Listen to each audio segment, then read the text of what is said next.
There is a custom version of ChatGPT for David Benatar. I believe it is based on a limited selection of his works, mainly Better Never to Have Been and The Human Predicament. It appears to have been created by a person named Manu Kehar Kohestani. Apologies if I have mispronounced that. So, yeah, it is not a full fledged Peter Singer style AI, but it is still a useful tool to try out. And maybe in the future, it could be expanded further to cover all of David Benatar's works. A new book titled Pure Cloning is now available on Cambridge Elements. It is written by Matti Häyry and Tuija Takala and explores the ethical aspects of pure cloning in depth. A sheep called Dolly was cloned in 1996 using cells from her mother. This technique involved making direct copies of DNA to create an entirely new sheep. Although this was not the first time cloning had been done, it sparked significant controversy. Suddenly, the prospect of human cloning became a real possibility. Within weeks of Dolly's cloning, any attempts at human cloning were banned. In this book, Matti and Tuija focus on this type of cloning when applied to humans, meaning cloning that does not involve genetic modification. That's what they mean by pure cloning. There are many objections to the possibility of such human cloning. The book evaluates a range of objections, including theological, ethical, and ideological concerns.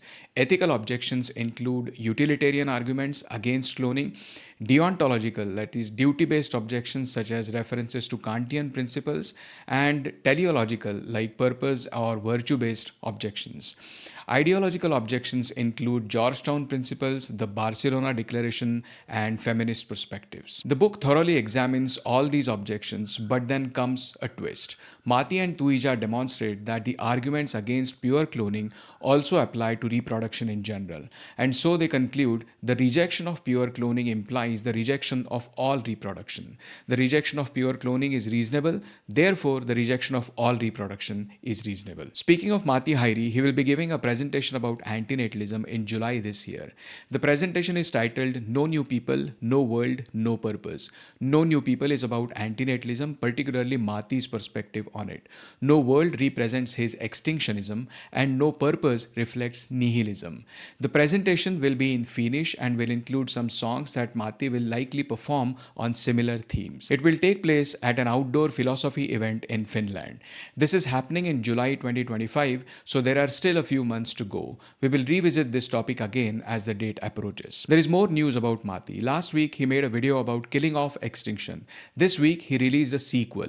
Both videos are on the Exploring Antinatalism podcast channel. I'll discuss both here. Matti presented a thought experiment. Suppose I have a pet and care deeply about its well-being. I worry that if I die first, no one will look after it. So I choose to painlessly kill it before my death.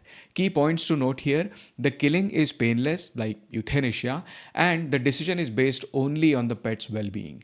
This is common. Many put down pets when they are too old or sick to recover. Matti connects this to Benatar's work. In Better Never to Have Been, Benatar allows killing in two cases. One case is that of abortion. He supports abortion and argues that not aborting early is immoral. But here, the being has no morally relevant interests. That's different from my pet, which is conscious and has interests.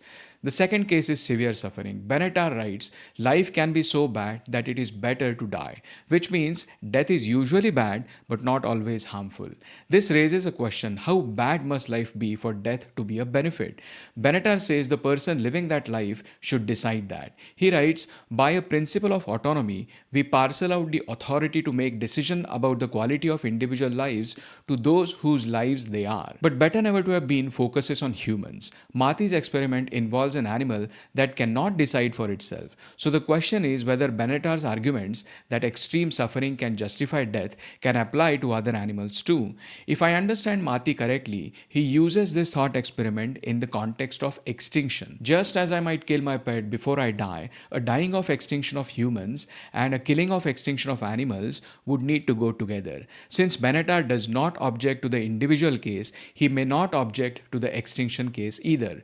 But an extra point point to consider in the case of extinction is that extinction involves complex ecosystems, unlike an individual case. I have more thoughts on this, but I'll save them for later.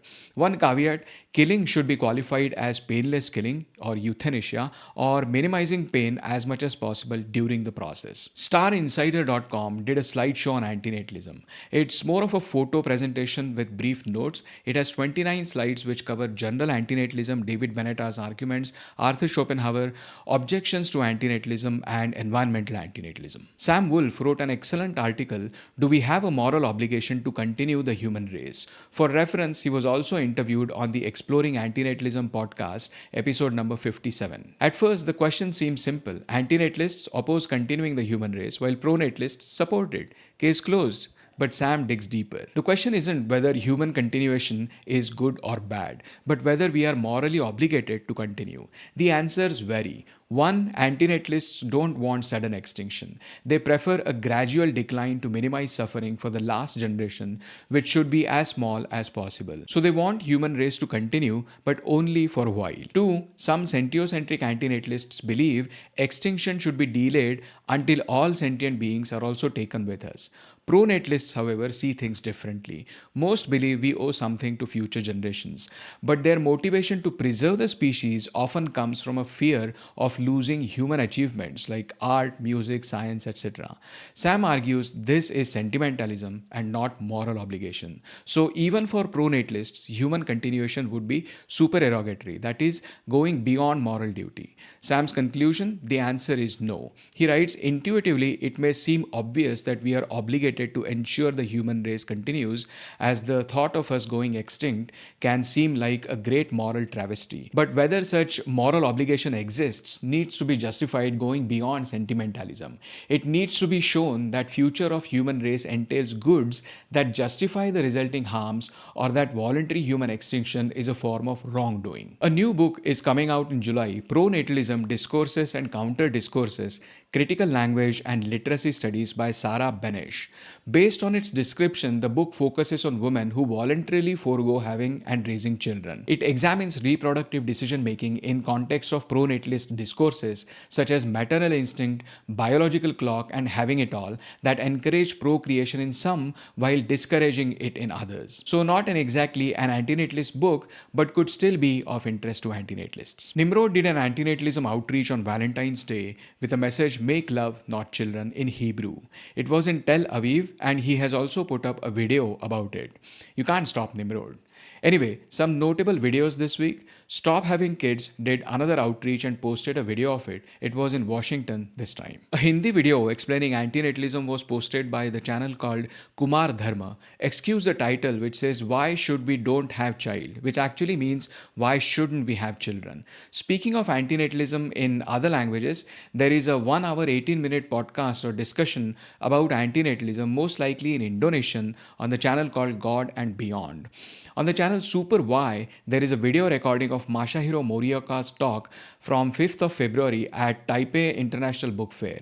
The video is currently members only, but the description states that a condensed version will be made public later. A long live stream was posted by Brother Marcus reacting to an old documentary about antinatalism by a channel called Timmy 2 Cents. The original documentary, I Invested the Human Extinction Movement about antinatalism, was released like 3 months ago. This was just a reaction stream to that. Lawrence made a video about common mistakes antinatalists make when discussing antinatalism. For example is the phrase "reducing suffering." He argues that antinatalism is about preventing suffering, not about reducing suffering of existing beings, except maybe in the case of misanthropic arguments. However, avoiding the creation of a suffering being does result in less suffering in the world. Antinatalist arguments are often person-affecting rather than impersonal, as seen in Benatar's work. But that doesn't mean using the term "reduce suffering" in a broader sense is a mistake. Benatar himself uses the phrase once in Better Never to Have Been.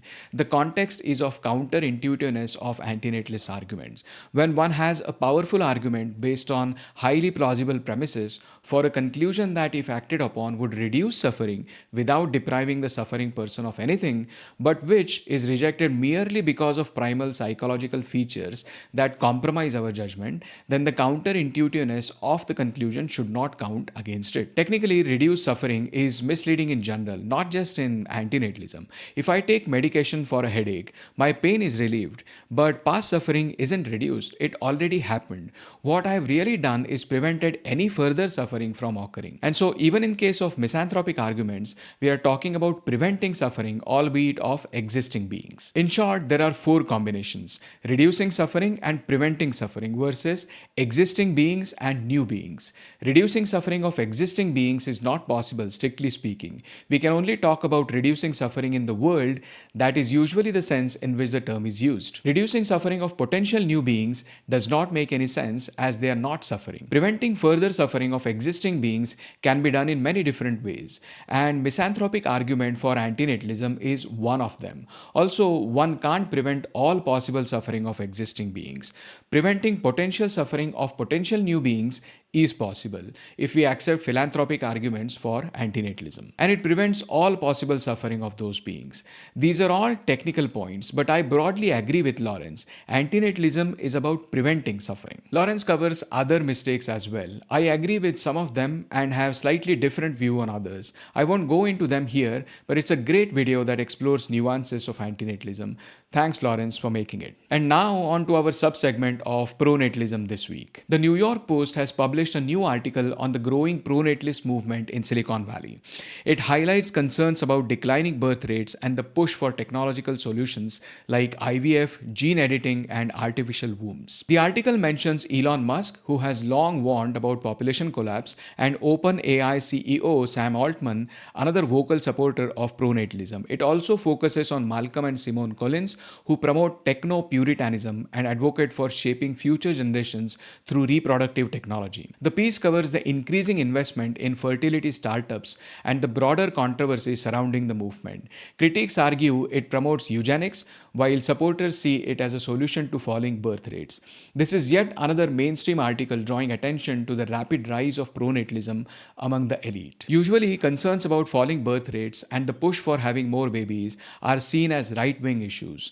But it seems the left does not want to be left behind. An organization called the Social Market Foundation has published a collection of essays titled The Birth Rate Challenge: Ideas from the Left, the Progressive Case for Making It Easier to Have Children. It includes 8 essays on how the left can incorporate pronatalism into their politics. You can see the titles on the screen. I won't go through each of them, but the full PDF is free to download at the link in the description. On February 18th, 2025, President Donald Trump signed an executive order aiming to reduce the costs of in vitro fertilization (IVF) and expand access to these treatments. The order directs the Domestic Policy Council to develop policy recommendations within 90 days to make IVF more affordable, with current costs ranging from $12,000 to $25,000 per cycle. So, does the executive order lower the cost of IVF? No, in practical terms, the executive order doesn't do much of anything. It basically calls for there to be a study or report done within the next 3 months to identify areas where they think they can decrease barriers to access IVF. So, nothing will change in the near term for patients struggling to access this care, but there are reactions already. For example, United States Conference for Catholic Bishops put out this post: IVF destroys human life. Bishops urge ethical alternatives. As pastors, we see the suffering of so many couples experiencing infertility and know their deep desire to have children is both good and admirable, yet the administration's push for IVF, which ends countless human lives and treats persons like property, cannot be the answer. Just for clarity, in the IVF procedure, many embryos have to be disposed of because they are not viable for gestation. It is this killing of embryos that these bishops are objecting to. The University of Utah recently published an article about oncofertility. This treatment helps cancer patients preserve their ability to have children. The article features Dawn Ritzvoller, a cancer survivor who underwent fertility preservation. She says, "Cancer to me was a loss of choice and a loss of control. I lost my hair. I lost the majority of my body weight. I lost my ovary. I lost my autonomy." Fertility preservation is hard, but it brings back the choice to potentially be a parent if my body does not allow me to be. And I want everyone to have that option. Now, to be clear, cancer patients should get all the help they need. And reproductive discrimination is unjustified. But at the same time, this raises a question. If you have experienced one of the worst forms of suffering in modern life, why would you want to impose that possibility onto someone else? This shows what antinatalism is up against. Even extreme suffering does not weaken the desire to reproduce. In many cases, it only makes it stronger.